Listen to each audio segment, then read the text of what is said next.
Hey boys and girls, it's Knights Talker here. Welcome along today to Dessau 4th Siege. Check it out. Today we're just going to do a little bit different and we're going to have a battle breakdown. The objective here is, as you can see with that giant pause on the screen there, is that we're going to slow down the action and talk about why we're making some of the decisions we are. Talk about some of the mechanics, we're going to talk about some of the good things that our team are doing, and we're going to talk about some of the good things that the enemy team are doing as well. There's some really good ones in here. And for all your veteran players, yes, this video will be targeted towards a newer player audience. Hopefully you can learn something as well. But of course, I'm going to gloss over some of the really super technical stuff or some odds and ends that you might think is odd. But we can cover them in future videos. So, the first thing I want to talk about today is why we've taken the units that we have. Why have we taken the artillery that we have? So, here's the first thing. This siege here, this siege tower here, often is the one that is easiest to get in. And I like to try and prevent that with taking a cannon. And there's a lot of maps where you can take in a siege artillery like a cannon and actually keep people off the walls for a very long time. Things like Harbour City Siege, where it's actually quite rare because of all the artillery on the wall to be able to get your siege engines in first time. Often in Harbour City I'll take the ram because it's easier, for example. And often in this one as well, it will be the siege towers will get destroyed at least once, usually twice, and we want to contribute to that as well, because the longer that you keep them off this wall, the longer that you've got for the time to wind down as a defender, right? So we're the defender on this map, I'm speaking as a defender. And of course, if you're an attacking player, the things you want to do is you want to get them in as quick as possible, and you do that by climbing the walls, and killing the artillery is a great one. So if you take your Metallurgy or a little peasant unit and you miss out on the siege tower, try running all the way up here, throwing up a ladder, bring your peasant unit up with you, because it doesn't really matter if you lose it. Go up there and see if you can kick over a couple of these siege engines and get away with your life. And that's a great tactic as well.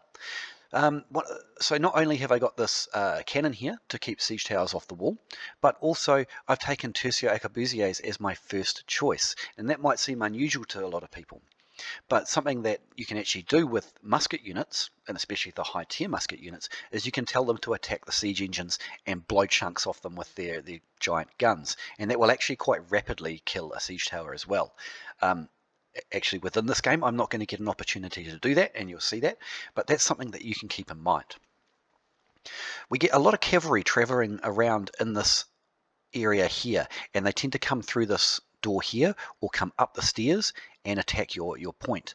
So the reason I've got these pikemen and these pikemen is to counter those cavalry. The reason I've got the Rattan pikemen over a different pikeman is that they fit into the leadership total of 770 that I've got. If you're thinking, wow, how did you get an extra 70 leadership? It's very simple. You keep crafting gear, and eventually you're going to get a stat on your gear called leadership, and that's a maximum of 25 on the crafted gear. You know, one for your helmet, one for your armor, one for your boots, one for your gloves, and the maximum of that's 25 for a grand total of an extra 100 leadership. It's rare, it's hard to get, it's going to take you many months, but that is how you get it. And the Rattan pikemen, of course, fit nicely into the leadership. So that's why they've been taken there, because they also fight cavalry.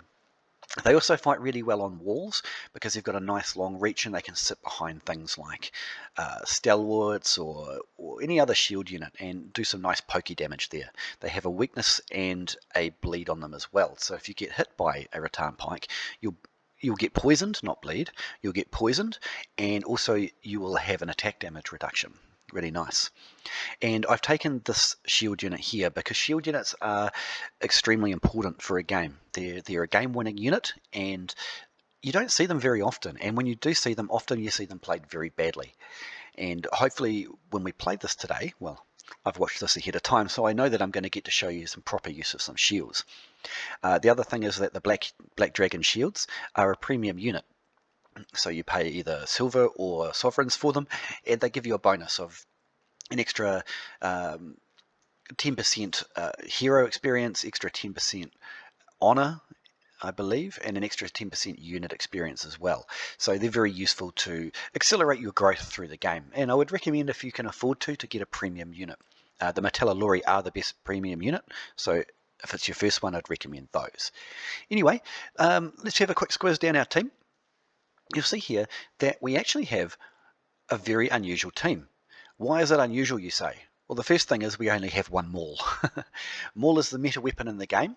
It's a one-click weapon where you can click once and kill somebody by either picking them up and throwing them off their wall or into your unit. And also you can one-click into an enemy unit and whirlwind and kill. So if you're a new player and you're seeing a lot of talk about mauls, that's why. It's quite overpowered, but we're just going to have to live with it. The other unusual thing is that we only have a couple of cavalry units. What do we got? 1, 2, 3, I think. 1, 2, 3 in our team. Very unusual as well. Also, we see Silidars. You never see Silidars, these ones here. Quite fun. But lots of berserkers. And one of the important things that I'm noticing as well is there's actually not a lot of ranged units. Ranged units are important for your team, but when you have large numbers of them, they prevent you from pushing onto points or counter-attacking or really getting hold of the enemy and destroying them. So if you're going to take a ranged unit, hey man, play how you would like to play. Fun is the most important thing. And if you chase the meta, you're just going to end up miserable. It's really important to enjoy the game that you're playing. And if you want to play all range, go for it. So let's get on into the battle. Now, if you are a new player or even a veteran player and would like to join the Discord chat room where we sort of can give advice to people, and if you're struggling with a certain area of the game, you can come in and have a chat to us and we'll give you some information. There's a couple of hundred of us or something there now. And yeah, we'd love to see you just for a chat, if nothing else, or to tee up some games. Just while we're loading in, some information I would like to impart to you for you new players who are around level 100 and less than level 200, is that you are currently coming out of protected matchmaking around about level 100, where you're only going to be playing new players with weaker and less leveled units. So there is a skill wall at about level 100 that's going to last you maybe 50 or even 100 levels. Where the game is suddenly going to become a lot harder, and you may have reached that level and thought, oh my god, I'm terrible at this game. What's going on? I was absolutely winning and I was getting great scores and MVPs, and all of a sudden I'm just getting absolutely destroyed. Well, that's actually very normal. So very normal, and it's happened to everyone. It happened to me, happened to everybody in this match here, and don't worry about it. You're going to have to learn some new things, and you're going to have to learn more about the weapons and the units and things like that. And that's just a natural progression. So don't feel bad if that's what's happening to you. It is normal. Once you reach about level sort of 150, even 200 probably, you'll really start to have a much better grip on the game and the importance of micro and tactics. Okay, so the first thing we're going to do is we're going to get up on the walls. By the way, if you're wondering what this armor and horse armor is, it is the Season 3 reward armor for reaching level 100, Era Pensioner's horse armor, and the Era Lord armor for the hero.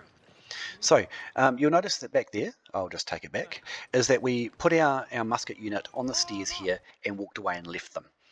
The reason for that is here, they're completely protected from everything. They can't be hit by any ranged units, they can't be hit by trebuchets, and they can't be hit by artillery.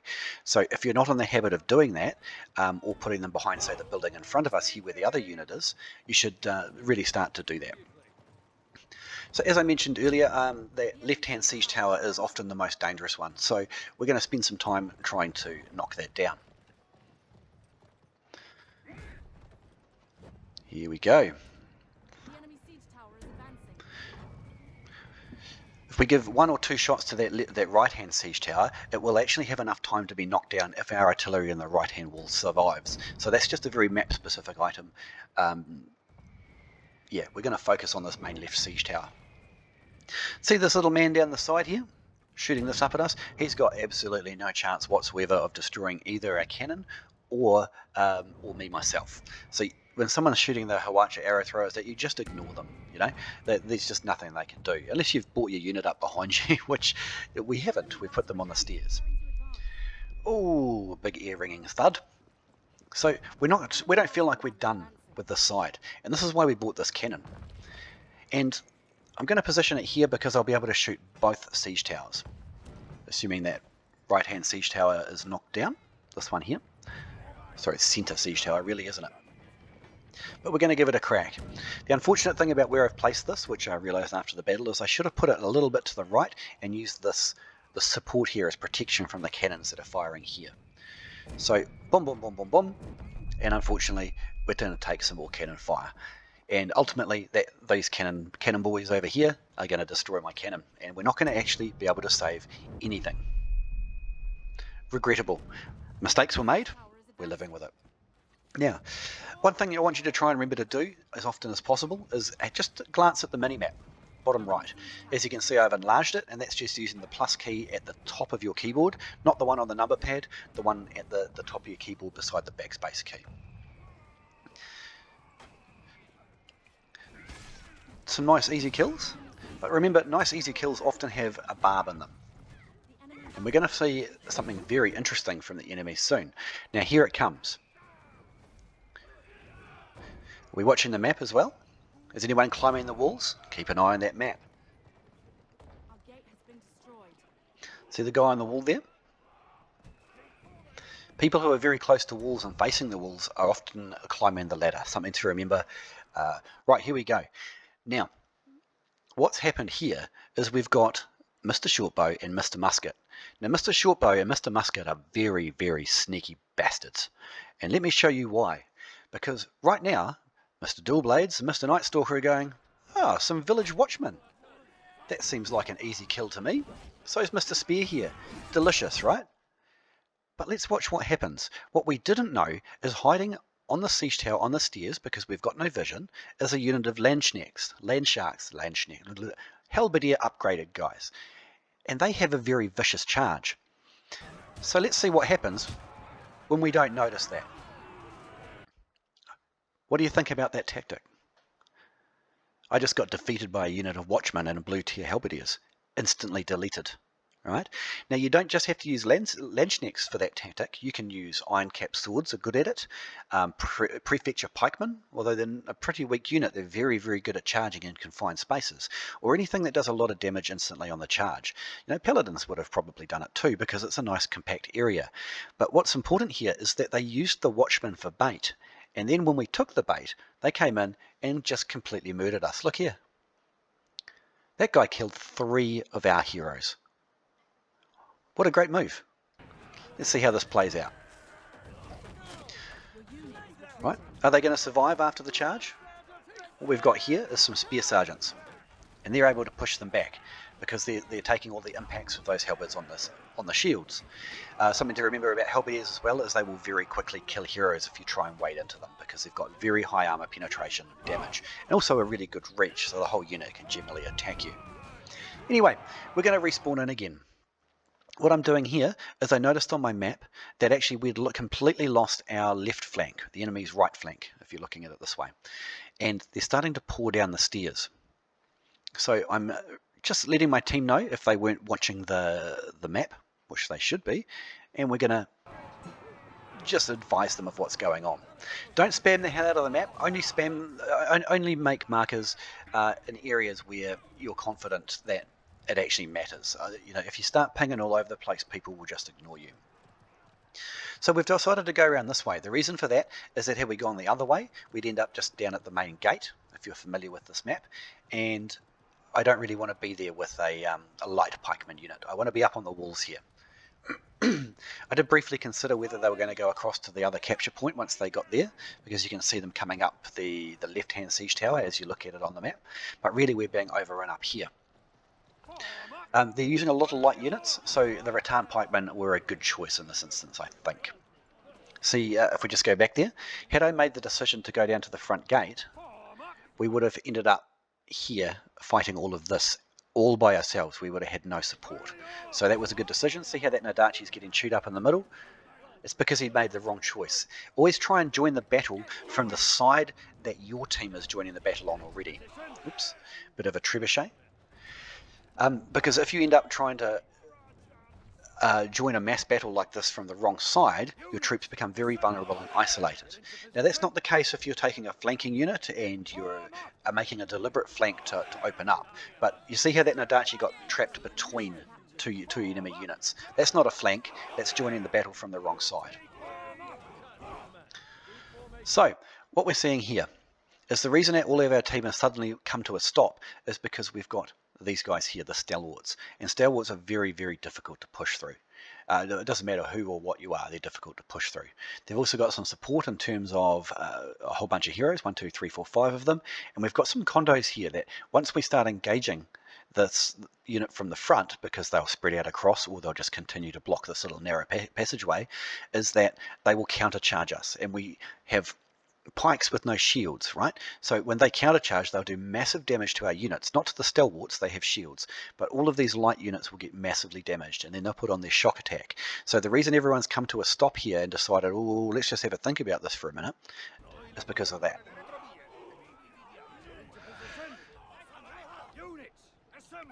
All right, we've got some land sharks here who will probably countercharge. Here we go. And hopefully they do a big amount of damage, but unfortunately they charge straight into the front of the stalwarts and wasted most of their charge power.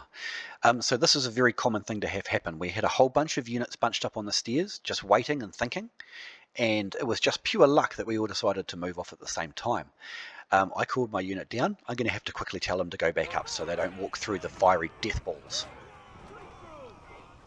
Anyway, what you'll notice here is that our stalwarts have come up and up in a line. That is the correct way to use stalwarts. They are taking the front line hammering, and what is forcing the enemy to do is try and use their heroes to break the line, because when you knock stalwarts down, they get back up in the same place that they fell. They're not like the pikes or other shields where they'll walk back and try to reform the line. They'll just get straight up and into brace where they fall. So that's what the enemy's trying to do here. They're trying to break a hole in the middle to get their infantry through and demolish us. Unfortunately for them, I'm a longsword and I pushed through their line and started causing chaos in the back.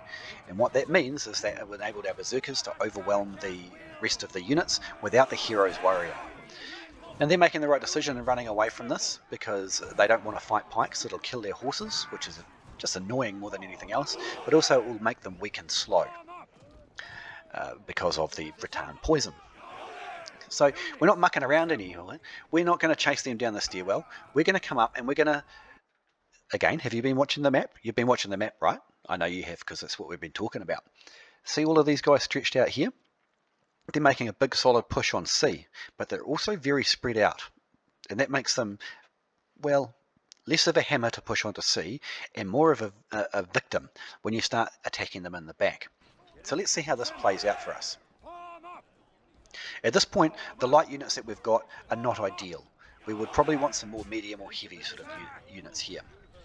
Now, here's a problem that I've got, and also the problem that this person here with the, I guess they're watchmen, they look like watchmen, either that or pike militia, is that the big long pikes, the way that they work is, see, we'll just take this pike here, for example. It does maximum damage here at the end. The closer that the enemy unit gets to the pikeman, i.e. back down here, it's going to be doing minimum and in some cases no damage. Now, the issue that we've got here in the game mechanics that we've come up against is that we've got this drop off here at the top of the stairs.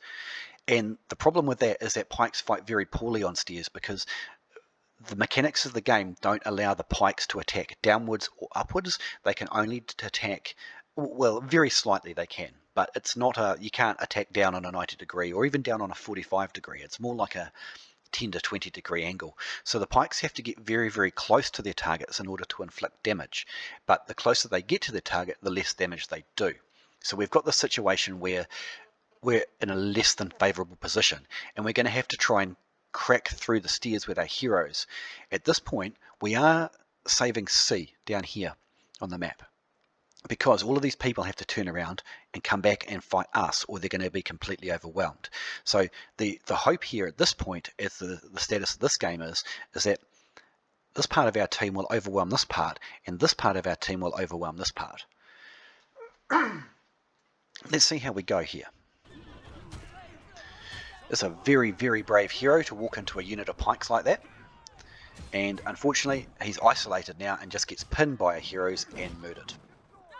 Looks like he actually got poisoned to death there. Now here we go. Watch this. So we've got Conqueror Guard, who have a short range weapon that do a lot of damage, and they also have the shock attack with the shield. So they want to be as close as possible to a target, where my models want to be as far away as they can while still reaching. So we're fighting at a very strong disadvantage here. So let's hope that our team heroes come in and we bring in those stalwarts. And you see what he's done? He's braced at the top to allow, that's a great move by that stalwart player. He's braced at the top to allow them to come and push into his braced spears, which don't have the same minimum range as the pikes, while our pikes stand behind them and stab into the people that are trying to push into them. Excellent play there from our stalwart player. The other thing about stalwarts is it's very hard for heroes to push through them. We've got here the glaive can do his ultimate and knock the unit down. The longsword obviously can do a big push and lock them down, and so can the short sword. So it's a rough matchup, but the bow player can't do anything at this point. So my guys tend to start pushing down the stairs a bit because they're a little bit aggressive. So we're just going to pull them back so that we can hear the berserkers, right? So that the berserkers don't end up killing them. Oh, there are friendly berserkers. I was sure there were enemy berserkers here somewhere. Guess I'm tripping. But here we go. We're pushing down the stairs now. And we're starting to win, aren't we? Do you think we're starting to win? I think we're starting to win here, but there's a bit of a complication. And I'll take it back 10 seconds, and I want you to have a look and tell me what you think is going wrong. What do you think is going wrong here? Where have my pikemen wandered off to? Look at the map. We're about to be rear charged. Now we can see this, and we're going to try and push through here as quickly as possible. And these guys here are going to be able to come around and support us. See how they're all starting to move off? So we have to push very, very aggressively to avoid getting back charged, especially those stalwarts who take massive damage in the rear. And here we go. We've pushed through the ones in front of us, and we now have the ability to turn around and fight the people in the back. Again, my pikemen are terrible on stairs. You don't want to fight with pikemen on stairs of any kind. No type of pikeman should fight on stairs. And their unit ended up dying miserably. However, we do have a nice unit of spear sergeants, and we do have a nice unit of palace guard. Again, units that can shield and fight at a very short range. They're the best kind of unit to be able to fight on stairs like this. See how I'll just pause this here. See how this player here pushed all the way through and ignored the couple of players? There's a very good reason for that, because we're trying to isolate these two people and kill them individually. Wasn't successful in this instance. Now we're straight into their back line, which is a bunch of peasants. And of course these guys here decided that they can't beat what's up here and are forced to retreat. And of course these guys have got nothing left either. So that was successful, but it was also lucky. It was also lucky that we were just, and I mean just, able to push through those units in front of us before we were struck in the back. Let's go back and have a look. We also successfully defended the sea point, which is great. So now, if you remember at the start of the battle, we can see bees being called. We decided that we were going to take our Fortebraccio pikes in this big open area, because this is where cavalry operate, in this area here. And we can see that the enemy is complying with what we thought that would happen. Now, those Lao boys, the player controller, they went, holy crap, Fortebraccio pikes, I'm pulling back. Very reasonable to make. Hit the V key, group them up again. Hit the V key, group them up again. This is called microing. When you group up the unit into the blob and then hit the V key again, that is a form of microing. And what it does is it allows the unit to reform very tightly, especially units like paladins, which are a very tight formation, and especially units like Fortebraccios, again, very tight formation. What that means is when you hit the X key, they group up, you hit V, and they attack all at once against anything that is within their range. And that is very, very strong a type of microing. See how we group them up, hit the V key, and it's very concentrated damage. It's particularly good for killing harder units and heroes. We were not able to save the B point, life's like that, but we were looking to kill any sundry units that happen to survive. Now, the other thing is that you can see there's a lot of players still lurking just out of sight here. You know, C's under threat, so my decision at the time was I'm going to have to push back and maybe try and save C, or, you know, given the time available, we would probably make it to about here with a slow unit, which would prevent the people taking C being reinforced. Now that's a very valid tactic, stopping people who are attacking points from reinforcing. It's very, very important, because it gives you the opportunity for the people defending over here to wipe out what's there without any fear of people coming down and attacking them further. So if we can make it to here and stop the people coming down, we will give a greater chance of success in defending the sea point. Now ultimately, it's not to be, because at this point, we managed to stop the sea cap. We've already got some people swarming in there, and we notice on our map that all those people from B are starting to push out. And they made a bit of a mistake. They tried to charge my pikemen in the back with a bunch of cavalry. Fortunately, we were aware enough. And again, we're going to bump them up, and group them up, and try and see how... I'm just going to go back a bit.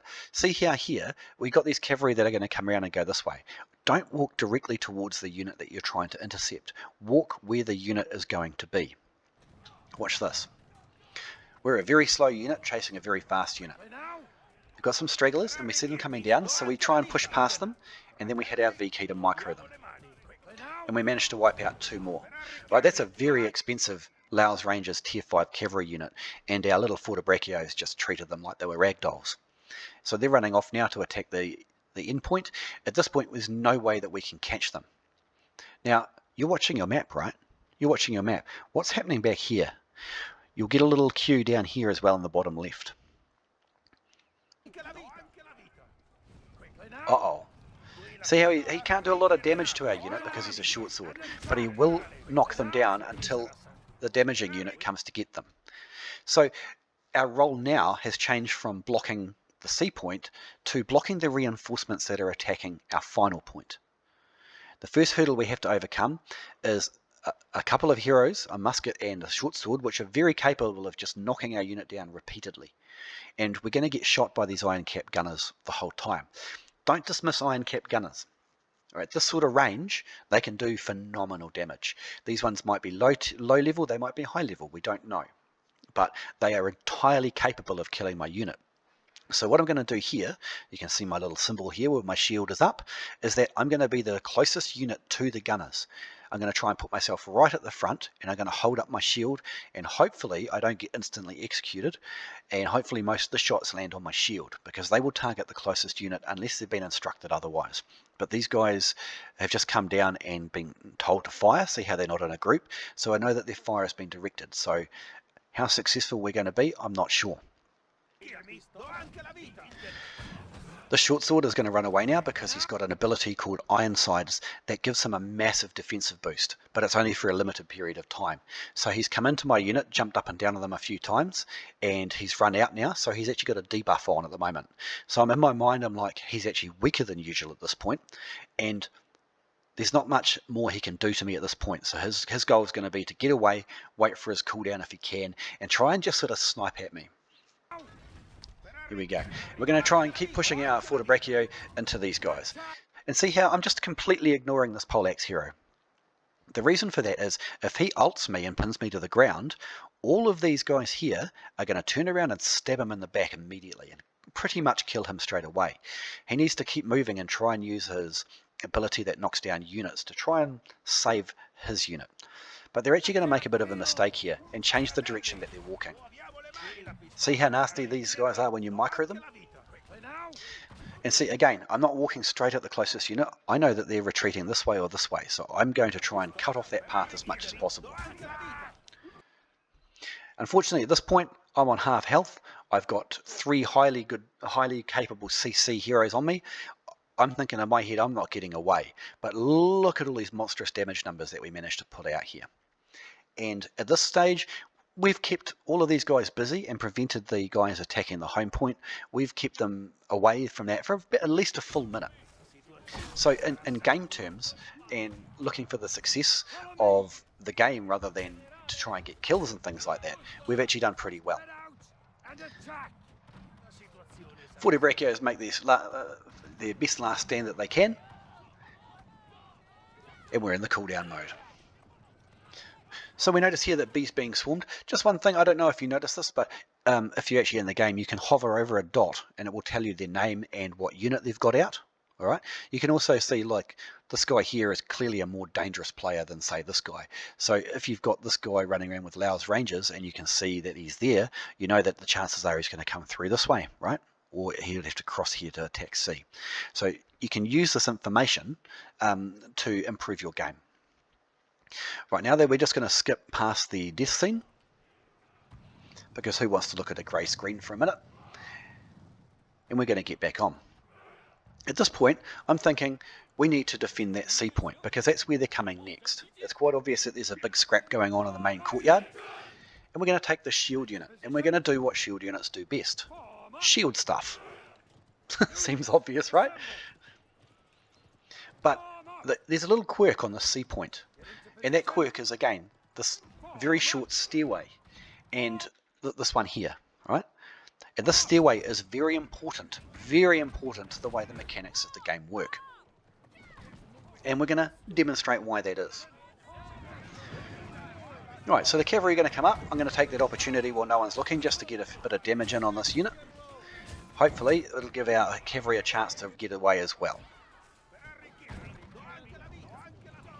So here we go. The cavalry are always going to come through your shield line. When I brought this shield line up here, I'm doing so knowing that my shields are going to die. They're not going to cause any kills, or a very, very small number of kills, and anything like cavalry coming through them will just instantly blitz them. But what happens is, if these guys, you know, it's not very wide, they come through here, they kill what? I don't know, 5? All that's going to happen is these guys move in, and that's why we've sort of placed them in the middle of the stairway, because when the shield wall reforms, it will still block the stairway. And what's going to happen when that happens is it's going to prevent any of these people up here providing support to this cavalry. So this cavalry here, they might have killed 5 shields, but who cares? They're a 100-point shield unit, right? All of these guys here are attacking them on the way past. They're taking damage, and we've got a whole bunch of our team behind us that are pouring gunnery fire and artillery into them. So this was a suicide charge, and what they're gaining is very, very little. Watch how the shields instantly reform, and there's no way whatsoever that that very expensive unit of cavalry are making it out. Very poor decision by that cavalry player. Now here we go. Why have we got our shields in this specific place? Well, first of all, is they're close enough to this wall and these things here that trebuchets have to get very lucky to land a shot on them here. Like, very lucky. There's Imperial Pike Guard. I don't know if you know this, but if you walk Imperial Pike Guard into the front of a shield unit, they stop. The shield unit doesn't get knocked down like other infantry, as long as the shield unit is fully formed, which is why you've probably seen it when Imperial Pike Guard go in on shields. Heroes will jump in and try and break up the shield unit to try and force their way through. This over here is a very safe place from trebuchets because you've got this as partial cover, and over under here as well, very safe because you've got these entire giant buildings. I think it might be possible for one maybe to come sort of in over this sort of angle, but you're not going to waste a trebuchet for one hit here.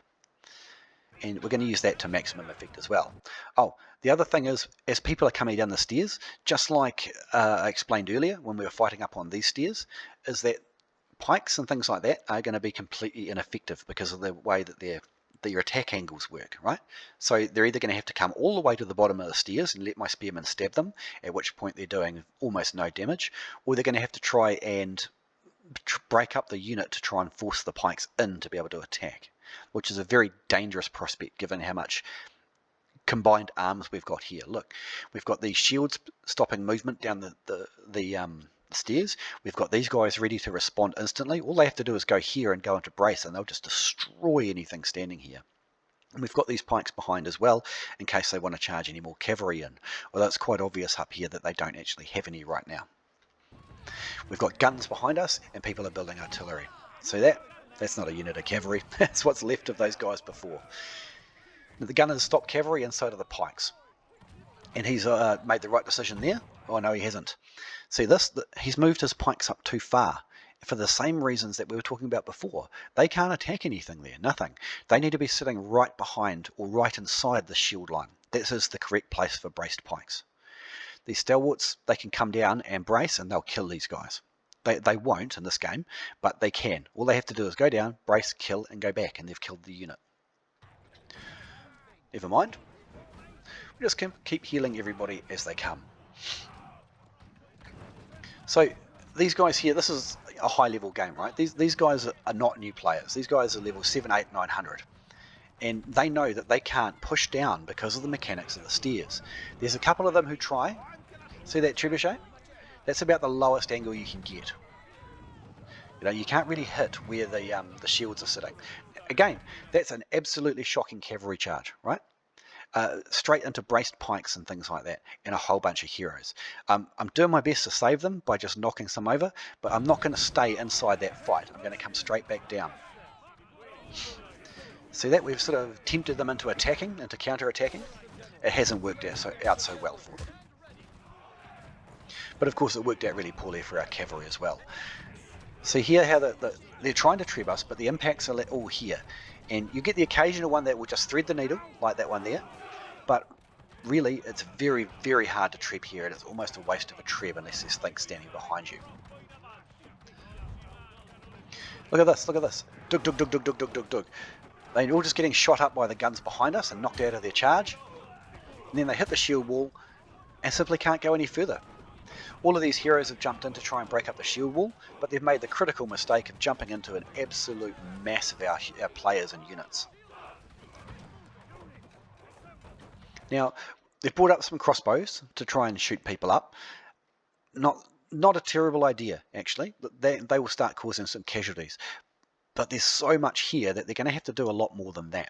When these guys jumped in, the way that they would have been able to win is if all of their other team's heroes didn't stand around and actually got stuck in. If they had all pushed at that point, instead of these guys just watching their friends dying, they would have easily pushed through and captured the C point. Oop, there we go, and we're just going to knock him down with my ult to make sure that he doesn't escape. We'll send him back to the grey screen. So, our 100-point shield unit is still alive. Those trebs are still coming in, heartily. Oh, the other thing about when you're playing shields is that one of your focuses has to not be on dying. Your team depend on those shields. We're just going to hit pause there. Your team depend on those shields being in there, and they've adjusted their tactics to those shields being in place. If you die, your shields run away. So your focus when you're playing the shield player is make sure you don't die. You can take risks, just don't take massive risks, all right? Now, our Imperial Pike Guard just did a terrible thing. They charged up into here, into the teeth of some Fortebraccio pikemen, crossbows, 6 heroes, shields, everything. They were never, ever going to achieve. But also, when they did that little run in, they're also very scattered and dispersed. So their effectiveness is near nil, almost zero up here. So they're just being sent to their death for absolutely no gain whatsoever. See, half the bulk of the unit's down here. And then the player's just going to allow them to walk into the enemy, which is just a shocking idea. You can always pull your unit back if you make a mistake. Try and save what you can. You don't need to just allow it to dissolve. So, the shield wall is starting to weaken a bit, but fortunately this Javelin player here has seen that vulnerability and has moved their shield line up in as well. This guy here is insane. I don't know why the Javelin player doesn't just target him and instantly kill him. Doesn't make any sense to me. But here are the Fortebraccios, and they're terrible on stairs. And I just noticed that he's come in and altered my friend, so I'm going to knock him off my friend, and then we're both going to get up and absolutely slaughter him. I'm going to knock him down this time. Back to our shield line. Look how our shield line is holding here, because Fortebraccios cannot at all. Let me just state this again clearly. Fortebraccio pikemen cannot fight on stairs. Utterly incapable of doing it. Never, ever, ever fight with your Fortebraccios on stairs. If you see Fortebraccio stairs, go and kill them, because they can't even hurt you on stairs. Their pike is so long that by the time you get back to the user, the damage is 0, and they literally cannot do damage to anything or anyone while they're on stairs. Mr. Maul here has decided that he was going to make a suicide run as well. He's actually going to get away with it, but only through a glitch. See that? Lucky bugger. At this point, the enemy has decided that the mechanics of this location and the losses they're taking are completely not worth it. It took them too long to recognize that. But this is what's happened.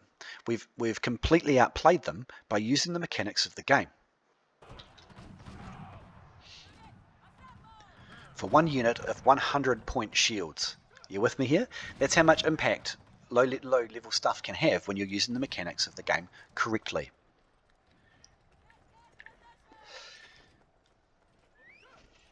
Right, so at this point, what do we got? A bunch of Tersios, mortars, 4 heroes. I think we're going to go, and with our 2 minutes left, with you're watching the map, right? You are watching the map. I know you are, because you're getting good at this game now. Hey, you.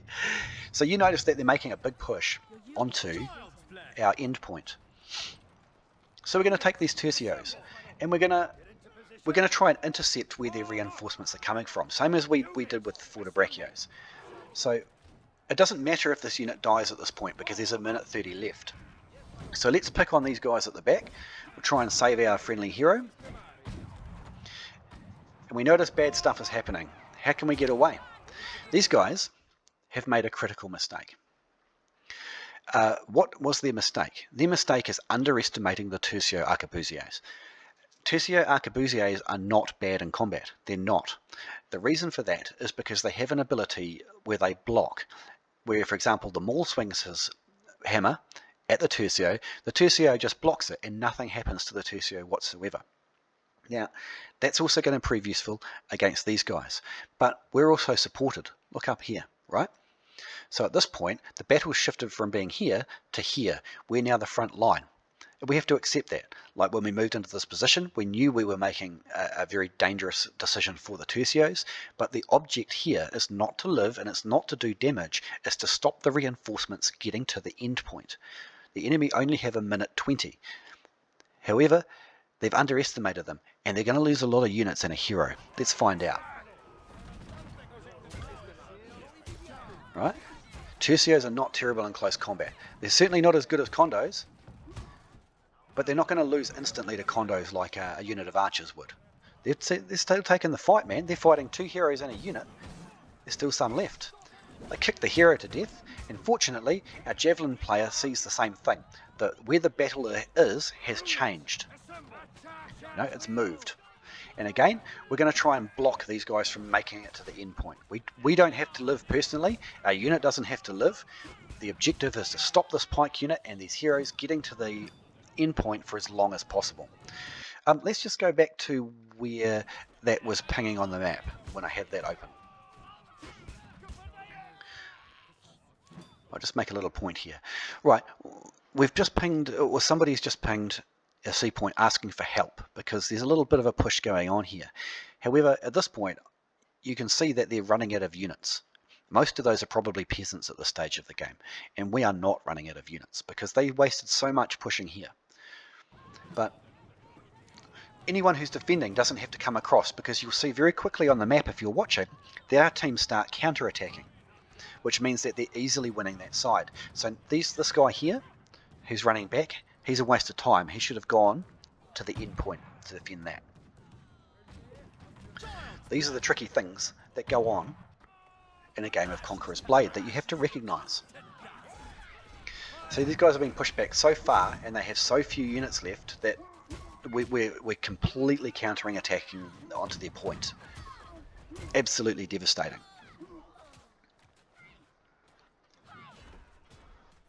Can we get them before the end of the game? No, we didn't. Never mind. Alrighty, so how did we do? Now, bear in mind, when you're playing shields, you are not going to get a lot of kills. Any time you're spending with a shield is spent absorbing damage, in this case 1.8 million. But when you're playing shields, that's at the cost of your unit kills, your hero kills, and the amount of damage that you're outputting. That's not going to be recognised in the score. However, it is going to be recognised in your win rate. What's more important to you? It's really up to you to decide. I'm not going to tell you how to play your game. Play what you like to do. Don't chase the meta. Play how you like to enjoy it. But that is a trade-off. If you're going to play a shield unit, it's going to cost you in unit kills and it's going to cost you in damage output. And if you've got like a mission, for example, to get MVPs, don't use a shield unit. However, if you want to win games, highly recommend that you take shields at the appropriate times on the appropriate maps. So Fortebraccio did okay. Most of those kills were tier 5 cavalry, or at least half, I reckon.